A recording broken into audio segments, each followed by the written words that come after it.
Il y a très longtemps, bien avant les cités, les empires et les grandes batailles inscrites dans les tablettes de pierre, bien avant que l'on dresse des statues pour les rois ou que les scribes consignent les conquêtes, il y avait le silence vaste des steppes.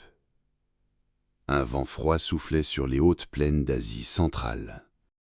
Là-bas, entre ciel et terre, sous un manteau d'étoiles immobiles, vivaient des peuples nomades. Ils ne connaissaient ni les murs, ni les routes pavées. Leur foyer était la tente de feutre. Leur monde, c'était le mouvement. Ils suivaient les saisons, les troupeaux, les astres. Leur vie se tissait au rythme du galop. Le cheval n'était pas seulement un compagnon, il était le prolongement de leur souffle, leur arme, leur monture, leur fierté. Les enfants apprenaient à monter presque avant de savoir marcher. Et dans les récits murmurés le soir au coin du feu, les héros étaient tous cavaliers, libres et indomptables comme le vent des steppes. Ces peuples venaient de loin, mais ne regardaient jamais en arrière. Ils parlaient une langue que l'on dit aujourd'hui indo-européenne. Et bien que leur nom se soit perdu dans le sable du temps, leurs descendants allaient fonder des royaumes dont le souvenir plane encore sur les ruines du monde ancien. Portés par leur instinct migrateur, guidés peut-être par les signes dans le ciel, certains de ces groupes quittèrent peu à peu les vastes étendues du nord. Ils descendirent vers le sud, franchissant les montagnes, les rivières, les déserts brûlants, jusqu'à atteindre un territoire nouveau, rude mais prometteur. Un lieu que l'on appellerait plus tard la Perside. C'était une terre contrastée, des collines brunes et sèches, caressées par des vents poussiéreux, mais aussi des vallées riches, nourries par les pluies d'hiver, où la terre pouvait, avec patience, offrir de quoi vivre. Au loin, les montagnes du Zagros dessinaient une muraille d'ombre bleutée. Leurs pentes étaient escarpées, mais leur fond de vallée fertile. Là, les hommes commencèrent à s'arrêter juste un peu plus longtemps. Ils n'abandonnèrent pas leur nomadisme du jour au lendemain, ils dressaient encore leurs tentes, suivaient les bêtes, veillaient la nuit en cercle autour des feux. Mais peu à peu, entre deux transhumances, ils commencèrent à planter des graines, du blé, de l'orge, et les premières pousses devinrent des champs, les premiers abris de torchis des villages. Ils continuèrent de vivre en tribus. Chaque clan avait son chef, souvent un ancien, élu ou héréditaire, dont l'autorité s'exerçait moins par la force que par l'exemple. L'honneur était leur loi. Dire la vérité, tenir sa parole, défendre les siens, ces vertus valaient plus que l'or ou les armes. Ces tribus formaient des confédérations libres, liées par des alliances de sang, de pactes et de chants. Elles se retrouvaient lors des grandes fêtes de saison, où l'on célébrait les ancêtres, les forces invisibles et le passage du soleil. Le monde spirituel n'était pas un lieu lointain pour ces peuples. Il était partout, dans les rochers, dans les cours d'eau, dans les souffles du vent. Le feu était sacré, on le nourrissait avec respect, car il liait les vivants aux morts. Et la nuit, dans le silence vibrant des plaines, on chuchotait les anciens récits, ces histoires que personne n'écrivait, mais que chacun connaissait par cœur. C'est dans le creux de cette vie simple et rude que les premiers Perses commencèrent à exister comme peuple. Ils ne construisirent pas un empire, pas encore. Mais ils forgèrent, dans leur mode de vie, les valeurs qui un jour soutiendraient un royaume immense. La fidélité, le courage, le sens du collectif. Dans les vallées les plus accueillantes du Zagros, on élevait désormais non seulement des chevaux, mais aussi des moutons, des chèvres. Des vergers virent le jour, où mûrissaient les grenades, les figues, les dattes.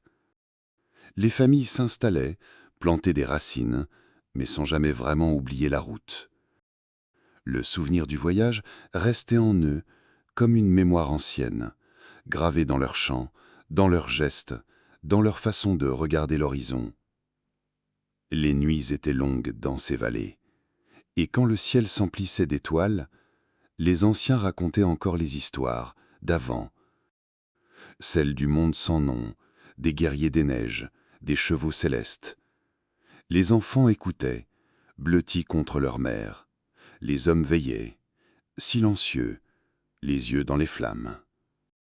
C'était un peuple en gestation, un peuple que personne ne connaissait encore, mais qui portait déjà en lui une promesse. Un jour, ils marcheraient plus loin. Un jour, leur nom résonnerait à l'autre bout du monde. Mais pour l'heure, ils vivaient simplement, avec le vent, avec la terre, avec la mémoire des steppes.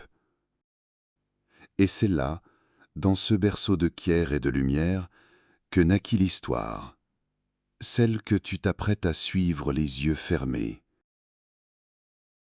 Les montagnes étaient toujours là, silencieuses, immobiles, comme si elles observaient le monde, à l'abri du tumulte, dans une sagesse minérale.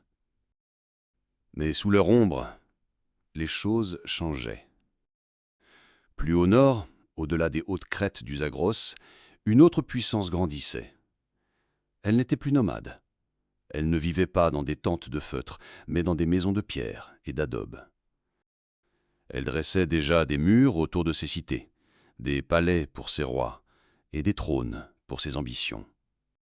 Ce peuple, on l'appelait les Mèdes. Ils venaient, eux aussi, des grandes migrations indo-européennes. Mais ils s'étaient arrêtés plus tôt et s'étaient organisés plus vite. Leur chef avait uni les clans, forgé un royaume vaste, structuré, centralisé. Ils avaient compris le pouvoir des alliances, de la diplomatie autant que de la guerre. Et peu à peu, leur autorité s'était étendue sur une grande partie du plateau iranien. Leur roi régnait depuis une ville que l'on disait magnifique, Ecbatane. Nid d'aigle posé sur les pentes du mont Alvande. Ville aux 7 enceintes concentriques, chacune peinte d'une couleur différente, blanche, noire, rouge, bleue, dorée. Comme un coquillage d'ombre et de lumière autour du palais royal. On racontait que les toits y étaient couverts de métal, que les colonnes brillaient au soleil, et que les salles d'audience résonnaient de voix venues des 4 coins du monde connu. Le roi des Mèdes s'appelait Astiage.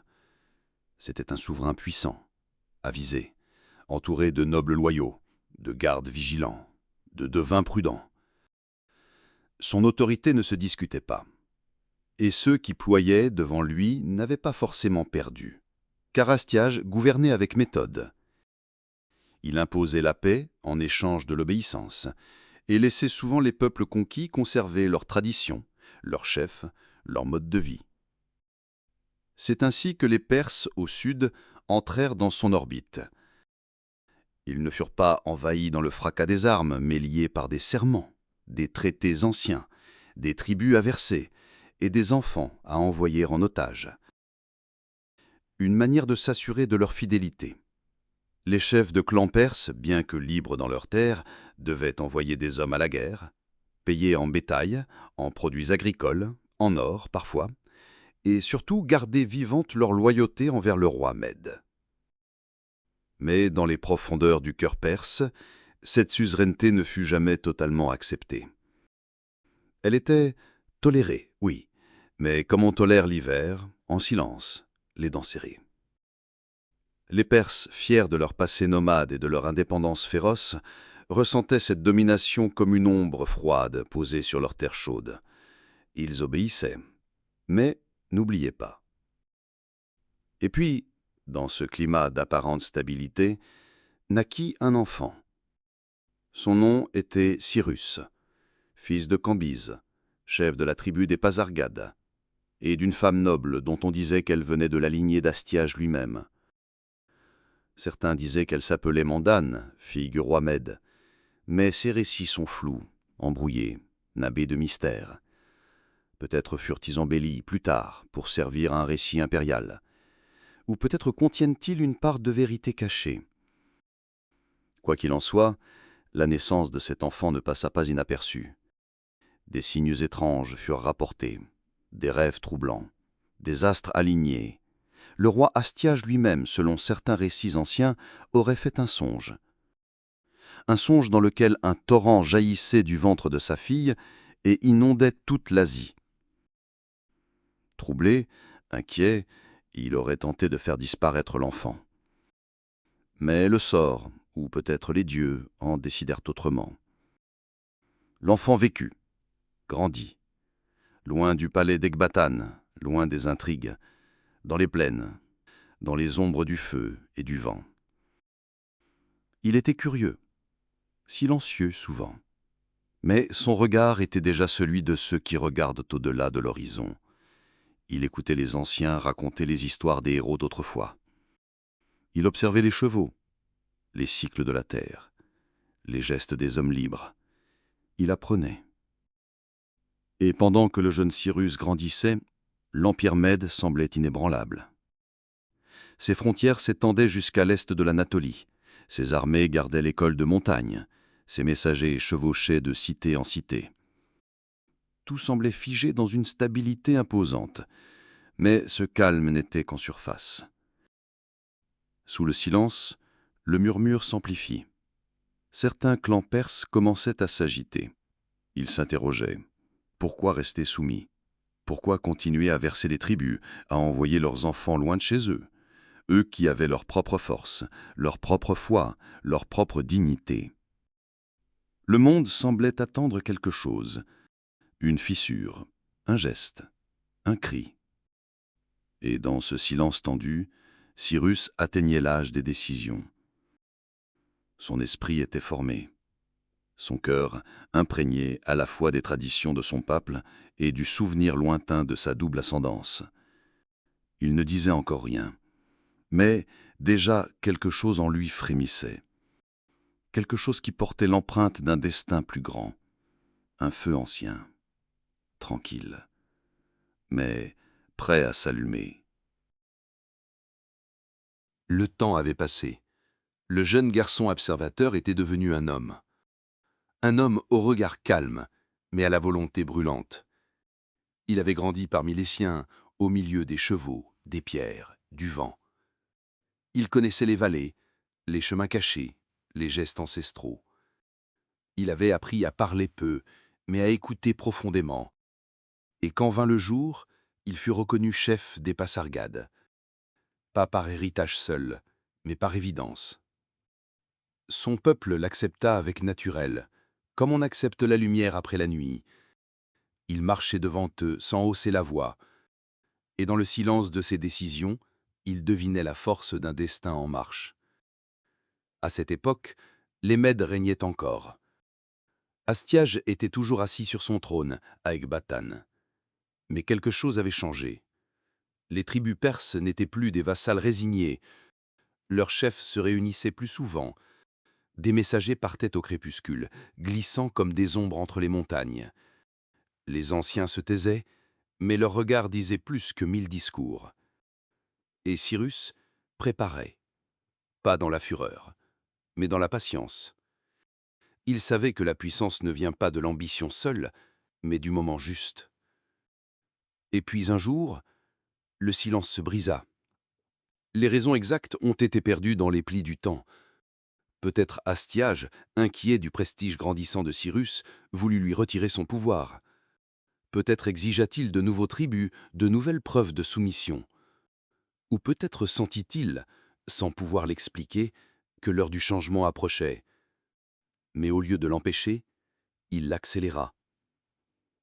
Cyrus refusa. Il ne ploya plus, et ce refus, tranquille mais inébranlable, fut le premier souffle d'un vent nouveau. La révolte était lancée. Les Perses ne s'étaient jamais complètement endormis. Leur esprit guerrier, forgé dans les steppes, transmis de génération en génération, se réveilla d'un seul coup, comme si le passé tout entier se redressait dans le présent.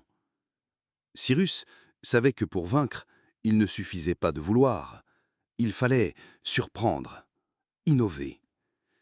Il transforma ses troupes disparates en une armée mobile, souple, capable de frapper et de disparaître. Il mêla l'agilité des cavaliers nomades à des formations plus rigides héritées des cités sédentaires. Son armée pouvait s'adapter aux collines comme aux plaines, aux embuscades comme aux sièges. Face à lui, Astiage convota ses nobles, ses généraux, ses anciens alliés. Il ne croyait pas vraiment à la menace. Le roi des Mèdes était certain de sa supériorité, confiant dans ses troupes, dans la stabilité de son royaume.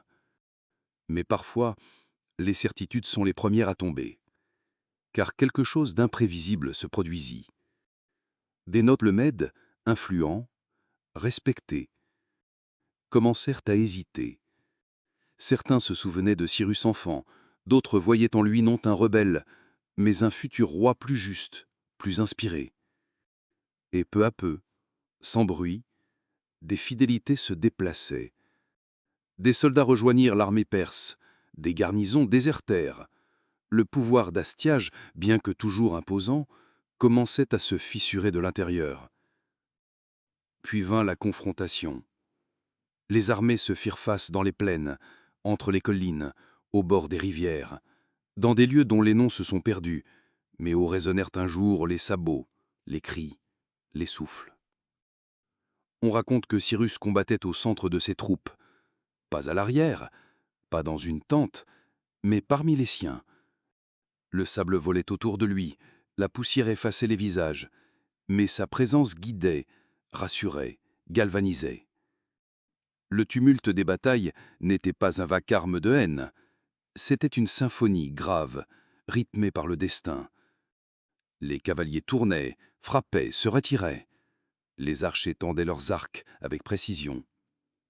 Les hommes tombaient, mais l'histoire se levait.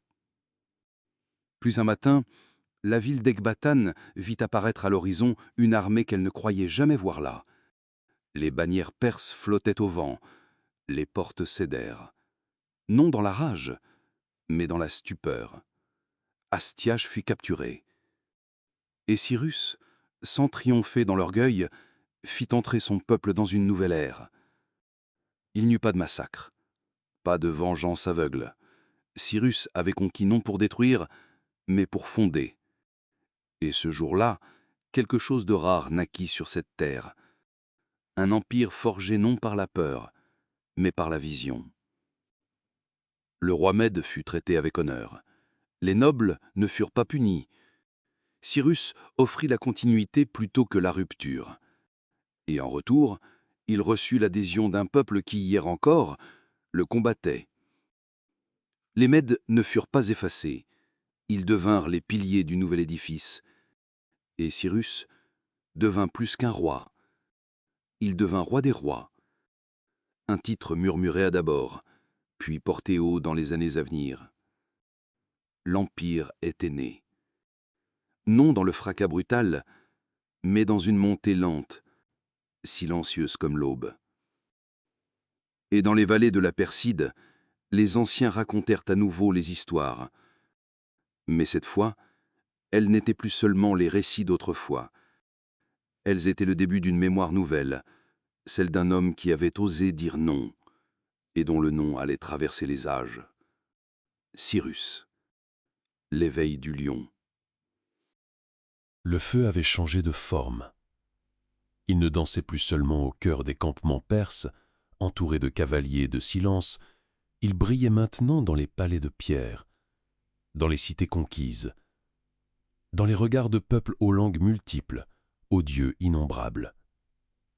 Cyrus, celui que l'on appelait désormais roi des rois, avait gagné bien plus qu'une guerre.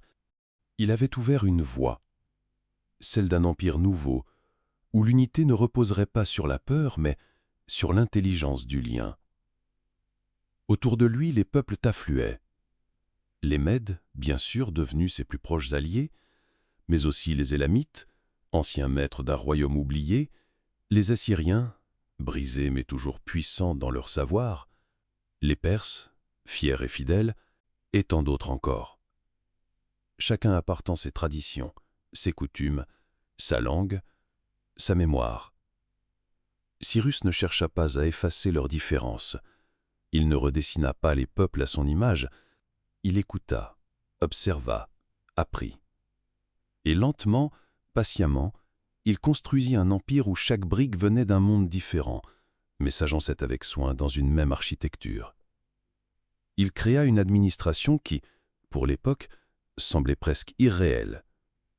Des gouverneurs furent nommés, choisis non pour leur naissance, mais pour leur loyauté, leur sagesse, leur capacité à comprendre les autres. Les routes furent sécurisées, les lois traduites, les tribus organisées avec mesure. Chaque province, chaque cité avait sa place dans ce vaste ensemble. On n'imposait pas une seule langue, un seul Dieu, une seule coutume. On tissait ensemble les fils d'un tissu multicolore. Et dans ce tissage, Cyrus laissa une trace qui traverserait les siècles. On raconte qu'après sa conquête de Babylone, il fit graver ces paroles dans l'argile.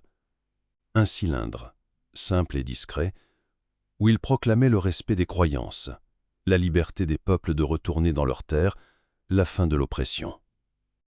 Certains y verront bien plus tard la première déclaration des droits de l'homme, mais pour lui, c'était peut-être simplement du bon sens.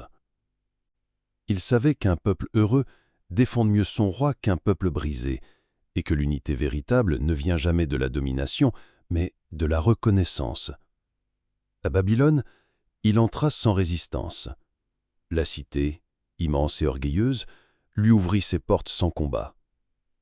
Les habitants l'attendaient comme un libérateur, et il ne les déçut pas.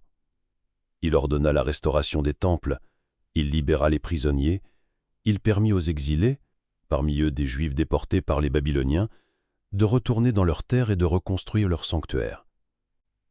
Les prêtres babyloniens, les scribes, les artisans continuèrent leur vie comme avant, sous la protection d'un roi étranger, mais qui, étrangement, semblait les comprendre. Plus tôt encore, il avait affronté Crésus, roi de Lydie, un homme riche, puissant, dont le nom résonnait comme celui du plus fortuné des souverains. Cyrus vainquit Crésus, mais ne le fit pas exécuter. Selon certaines légendes, il le traita avec clémence, le gardant à ses côtés comme conseiller. Ainsi était sa vision du pouvoir, non pas détruire ce qui est ancien, mais le transformer, l'accueillir, le rendre fertile. L'empire qui naissait alors n'était pas un simple royaume élargi. C'était une respiration nouvelle, un souffle venu du fond des âges, mais guidé par une conscience plus vaste. Dans les palais, on entendait parler le perse, l'élamite, l'araméen. Les scribes écrivaient sur des tablettes, des parchemins, des murs. Les jardins royaux mêlaient les fleurs de l'Est et les arbres de l'Ouest. Les dieux dans leurs temples recevaient encore les offrandes des fidèles, mais au-dessus de tout cela planait la présence invisible d'un roi qui n'imposait pas son visage, mais son silence bienveillant. Le monde ancien avait vu naître de nombreux empires, des rois puissants, des bâtisseurs, des conquérants. Mais Cyrus offrait autre chose, quelque chose de plus doux, de plus profond. La sensation qu'un ordre nouveau, plus juste, plus vaste, pouvait exister. Et dans les capitales lointaines, dans les montagnes, dans les déserts, on prononçait son nom avec respect. Même ceux qui ne l'avaient jamais vu sentaient en eux quelque chose de différent. La grandeur ici n'était pas faite de colonnes d'or ou de trônes gigantesques. Elle résidait dans les lois simples, dans les décisions calmes, dans la paix rendue possible. Les archives de Babylone, gravées dans la langue des dieux, le nomment roi, libérateur, élu par Marduk. Mais Cyrus ne se proclama jamais Dieu. Il resta homme. Et c'est peut-être cela, au fond, qui fit de lui une légende. L'empire s'étendait désormais des rives de l'Indus au bord de l'Égée. Mais dans ses fondations, on retrouvait encore le souffle des cavaliers de la steppe, la patience des bergers du Zagros et la sagesse de ceux qui savent écouter avant de régner. La nuit tombait sur Babylone. Les torches s'allumaient, une à une comme des étoiles posées sur la pierre chaude. Dans les palais, les scribes terminaient leurs récits. Dans les maisons, les enfants écoutaient leur mère raconter des histoires, celles de Cyrus, l'homme venu du sud, le roi sans colère, celui qui avait bâti un empire avec la force et la bonté. Le corps de Cyrus fut déposé dans un tombeau simple, posé sur une plateforme de pierre, au milieu d'une plaine silencieuse. Pas de statue, pas de cri, juste le vent, et une petite porte de pierre tournée vers le ciel. Il était mort en campagne, loin de sa capitale, toujours en mouvement, fidèle à ce qu'il avait été. Un roi qui avait marché plutôt que siégé. Mais l'Empire, lui, ne s'arrêta pas. Comme un fleuve lancé, il poursuivit son cours. Le trône passa entre les mains, connut les hésitations d'une succession, avant qu'un nouveau nom s'impose, Darius.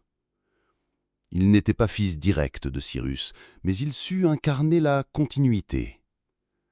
Avec lui, l'Empire entra dans une autre ère, non plus celle de la conquête, mais celle de l'organisation. Darius, homme de rigueur et de vision, reprit ce que Cyrus avait posé et le transforma en une structure puissante, fluide, cohérente. Il divisa l'Empire en satrapies, de vastes provinces, chacune dirigée par un gouverneur responsable devant le roi. Chaque satrape collectait les tributs, rendait la justice, surveillait les routes. Mais au-dessus d'eux veillaient les yeux invisibles du roi, des inspecteurs, envoyés sans prévenir, chargés de rapporter tout ce qui se passait. On les appelait parfois les oreilles du roi. Pour relier ce monde vaste, Darius fit tracer des routes, des milliers de kilomètres à travers montagnes, plaines et déserts. La plus célèbre reliait Sus à Sardes, traversant l'Empire d'est en ouest.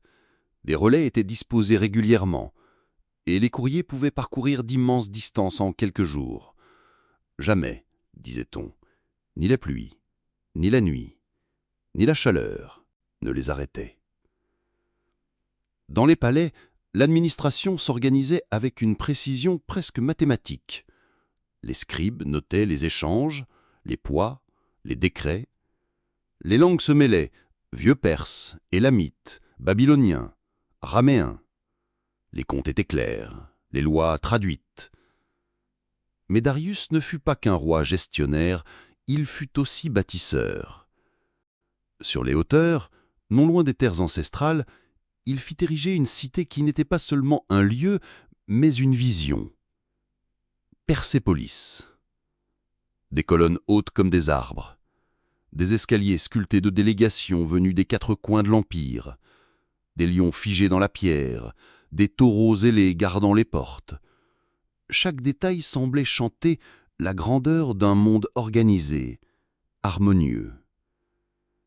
Persépolis n'était pas faite pour la guerre. Elle était faite pour recevoir, pour émerveiller, pour durer. Une autre ville, Sus, devint résidence royale. Ses murs en briques vernissées, ses jardins ombragés, ses salles de banquet révélaient une autre facette de la puissance perse. Le raffinement, l'élégance, la capacité à mêler influences orientales et formes nouvelles. Mais au-delà des palais et des lois, une autre force silencieuse parcourait l'Empire, la foi. Depuis les temps anciens, les Perses vénéraient les éléments, le feu, la lumière, la vérité. Sous Darius, une pensée religieuse prit forme plus claire, celle du zoroastrisme, une doctrine où le monde était vu comme le théâtre d'un combat entre la lumière et les ténèbres, entre la vérité et le mensonge. Ahura Mazda, le dieu sage, était vénéré comme créateur de tout ce qui est juste. Les temples du feu furent construits. Les prêtres apprenaient les chants sacrés, les rites, les équilibres. Mais cette foi, malgré sa puissance, ne fut pas imposée. Darius, comme Cyrus avant lui, laissait les peuples libres de leur culte. Tant que l'ordre régnait, les dieux pouvaient cohabiter. Et puis vint Xerxès, fils de Darius, élevé dans le marbre des palais et la mémoire des conquêtes, il hérita d'un empire immense et d'un rêve inachevé. Son père avait voulu soumettre les cités grecques, mais n'avait achevé l'œuvre. Xerxès, avec la ferveur des héritiers, reprit le flambeau. Il fit bâtir un pont de bateaux pour traverser l'Hellespont. Il mobilisa une armée que l'on disait innombrable. Il marcha vers l'ouest, vers les terres des Hellènes insoumis. Mais le vent de la guerre ne souffle pas toujours dans le même sens. À Salamine, à Platèi, l'élan perse fut brisé. Xerxès retourna à Sus. Son empire n'était pas défait, mais une faille avait apparu. L'éclat restait, mais le doute s'était glissé dans les courroirs d'onyx. Pourtant, dans les palais, la vie continuait. Les musiciens jouaient encore, les scribes gravaient les noms, les courtisans murmuraient dans les alcôves parfumées. Les fleurs s'ouvraient dans les jardins, et les fontaines chantaient doucement entre les mosaïques. Le faste demeurait. Mais quelque chose, derrière les tentures, avait changé. Les peuples, bien que toujours unis, commençaient à murmurer. Les satrapes, plus puissants, plus indépendants. Et à l'est, à l'ouest, d'autres ambitions se levaient, doucement, comme l'ombre au bord d'un jour trop long. Mais pour l'instant, le monde perse brillait encore, comme une étoile au zénith, lumineuse, majestueuse, trop belle pour durer. Le silence ne tombe jamais d'un seul coup. Il s'étire. Il s'installe par degrés, comme la brume qui s'insinue dans les vallées avant l'aube, comme un feu qui s'éteint lentement, braise après braise. L'Empire perse, si vaste, si ordonné, avait touché au ciel. Mais à cette hauteur, l'air est plus mince, et les fondations, même majestueuses, finissent par trembler. Les satrapes, ces piliers du système, avaient peu à peu appris à penser par eux-mêmes. Certains complotaient, d'autres rêvaient d'indépendance. Les routes, autrefois parcourues par des messagers infatigables, commençaient à se fissurer. Les relais n'étaient plus gardés avec la même rigueur. Le temps, ce compagnon fidèle des grandes constructions, se retournait doucement contre elles. Dans les campagnes, des révoltes éclataient. Pas de grands soulèvements, pas encore, mais des frictions, des refus, des lenteurs. L'administration, si méticuleuse sous Darius, devenait lourde, paresseuse. Les parchemins s'accumulaient, les décisions tardaient. Dans les palais, on murmurait. Les ombres semblaient plus épaisses, les corridors plus vides. Et pendant que les rois se succédaient, parfois trop jeunes, parfois trop lointains, un autre nom venu d'ailleurs grandissait. À l'ouest, au-delà de la mer Égée, un jeune roi aux yeux de feu et aux pas pressés traçait sa route vers l'aube. Alexandre. Il n'avait que 20 ans à la mort de son père, mais il portait en lui le feu d'une ambition ancienne, celle des conquérants que rien n'arrête, pas même le souvenir des empires. Quand il tourna son regard vers l'Orient, les cités grecques étaient déjà tombées sous sa coupe. Mais ce n'était qu'un prélude. Il voulait atteindre le cœur du monde. Le lieu où les rivières portent des noms d'or, où les murs racontent les saisons passées, où l'on peut marcher 3 jours sans quitter les terres d'un même roi. Il voulait l'Empire perse. Les batailles furent rudes. Issos, Gogamel, des noms qui claquent comme des tambours lointains.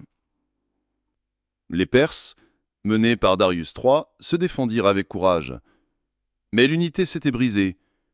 L'élan ancien s'était dissipé.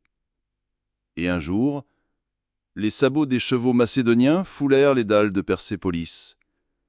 Les colonnes, si hautes, regardèrent l'ennemi entrer, sans frissonner. Les portes s'ouvrirent, et le silence des siècles s'interrompit. Le palais brûla, peut-être par vengeance, peut-être par ivresse, peut-être par oubli. Les flammes dansaient sur les fresques, consumèrent les noms, engloutirent les parfums. Mais tout ne se consume jamais. Dans les pierres calcinées, dans les reliefs à demi effacés, dans les fragments retrouvés sous la poussière, l'âme perse attendait. Alexandre, dans un geste étrange, presque d'enfant, visita le tombeau de Cyrus. Il fit réparer ce qui avait été endommagé. Il fit protéger les lieux. Peut-être sentait-il qu'il ne venait pas seulement conquérir, mais hériter. Car l'empire perse, même à genoux, continuait de murmurer. Sa langue, ses lois, ses récits, ses symboles. Les satrapes furent conservés. Les routes furent reprises. L'or coula encore dans les mêmes coupes. Et bien après la mort d'Alexandre, alors que d'autres royaumes s'élevaient, d'autres empires se formaient, le souvenir perse ne s'éteignit pas. Il traversa le monde hellénistique, se glissa dans les bibliothèques d'Antioche, se mêla aux récits arabes et persans.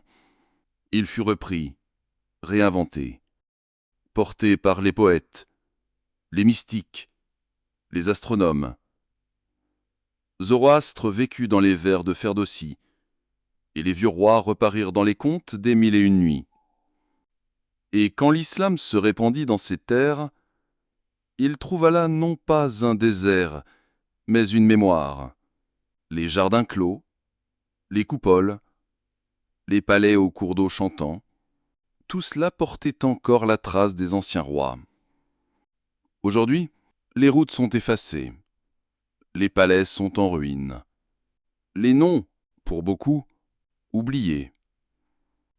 Mais si l'on marche dans les plaines d'Iran, au lever du jour, quand la lumière est encore bleue, on peut entendre parfois le soupir d'un passé endormi, un vent qui caresse les pierres, un pas qui résonne sans présence, une prière ancienne, répétée par personne, mais toujours là, car l'histoire, même lorsqu'elle s'endort, ne disparaît pas. Elle s'enfonce dans le sol. Elle dort sous les racines, elle se mêle au sable et au silence. Et un soir, au coin d'un feu, quelqu'un la racontera d'à nouveau.